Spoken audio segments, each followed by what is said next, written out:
Hey guys, Objector here, and welcome to Halo 5 Spartan Up. Today we're going to be covering some basic tips and tricks to help you gain the edge on your enemies. These tips will vastly help beginners or newcomers to the Halo series, but even if you're a veteran to the Halo series or first-person shooters in general, it's always good to revisit the basics and remind yourself of them. A lot of times we can forget, and as a result our gameplay goes down. So tip number 1 is to keep your gun at head level and don't look down. A lot of players in any first-person shooter run around looking at their feet. This is probably because it's more natural feeling, as most people, when they walk around in the real world, often are looking down at their feet to watch where they're stepping. And this is especially true when they're going upstairs, where it seems like a lot of people are looking down when they should be looking up. Sometimes I even catch myself doing this, and I have to remind myself to look at the top of the stairs. And when I say that, I don't just mean looking at the top step itself, but looking a good 3 feet above it. So if an opponent does come over the top into the stairwell, I already have sights on them. The problem with looking down is it takes you longer to get your sights back up on the target. And if your opponent jumps, which is a very common strategy in Halo, it's going to take even longer to get on target. To practice this, go into SWAT and it will get you very good at staying on the plane where the head is, so that you only have to move your stick left and right along that plane in order to hit those headshots. The next tip I have for you is to go easy on the sprint and shoulder charge. In most first-person shooters, I would call this pre-aiming, which is when you walk around a corner, you should already be aiming down sights, ready to engage your target. This makes you more accurate and cuts down the time it takes to snap on target.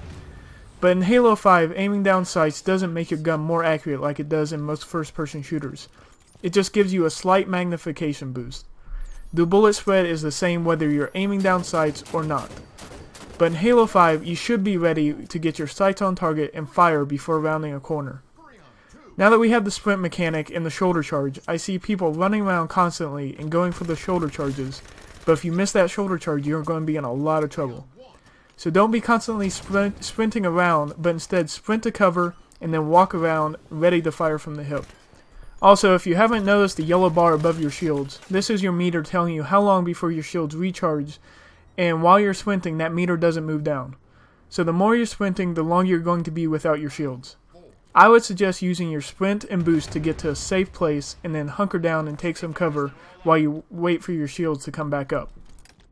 Next, use your grenades, people. Grenades are so powerful in Halo 5.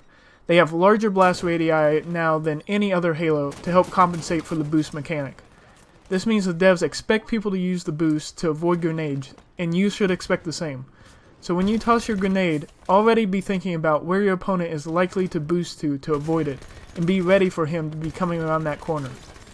The grenades aren't just useful for taking down opponent's shields or finishing them off, but pushing them to an area of the map where your teammates are, or where it's otherwise advantageous for you to put them.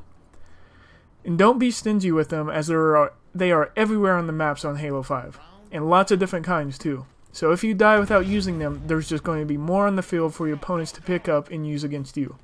So try to make sure you always use them as much as you can.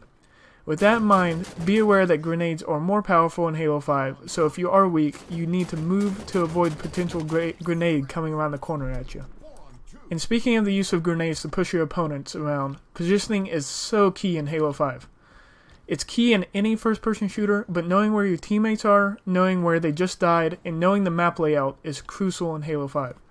You need to know where the power weapons are, which is easier now that they have this big waypoint to them and countdowns letting you know when exactly they're going to be spawning up. But knowing where the power points of a map are and controlling them is also key. A lot of maps are laning maps in Halo 5, meaning that they have 3 lanes that are intertwined and connected at key points. Most people are going to be pushing up either on the right or left side, especially in these breakout modes that you see here.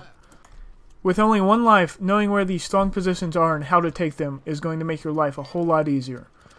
Also keep in mind, we now have sprint, mantle, and boost abilities, which means we can cover more ground with our jumps than in any other Halo game. So test this out in a private match so that you can get a feel for the flow of the map and where you can and can't go with your jumps. Also, one last quick note on positioning is if you do have a mic, please talk to your teammates. Even if it's just randoms, I can't begin to tell you what a difference it makes to have even just one of my other teammates mic'd up, helping me with callouts and letting me know where the opponents are. And lastly, let's talk about the radar. The radar has always been a big part of Halo games, but it definitely seems weaker in Halo 5. It seems like the range has gotten a bit of a nerf, and it also seems that opponents only show up when firing, sprinting, or using a Spartan ability such as dash. I can't confirm this, but that's the feeling that I've been getting it from it so far, and it's definitely different from Halo Pass where you had to squat down to avoid being on the radar. However, it is still a very useful tool, and it saved me a couple times when I see an opponent sprinting behind me. I boost to the right or left, and they miss a shoulder charge right past me, giving me a huge advantage against them. But I would be careful to not rely on it too much, as these changes does mean it's not as powerful as it used to be. And that's all I have for you guys as far as basic tips and tricks. Just be sure to keep them in mind while you're playing. Some things have changed in Halo 5, like the grenades and movement mechanics. Master these as quickly as you can, and remember that positioning and power weapons are still king. The positioning and map layout is going to warrant its own video here in a couple days, and we'll be talking about how to predict opponents' movements and how to try to push them into an area you want. I'm really enjoying Halo 5 so far, and really appreciate the work 343 has put into making this into a smooth launch. As we know, Destiny, Battlefield 4, and Master Chief Collection all had horrible launches, making them nearly unplayable for months.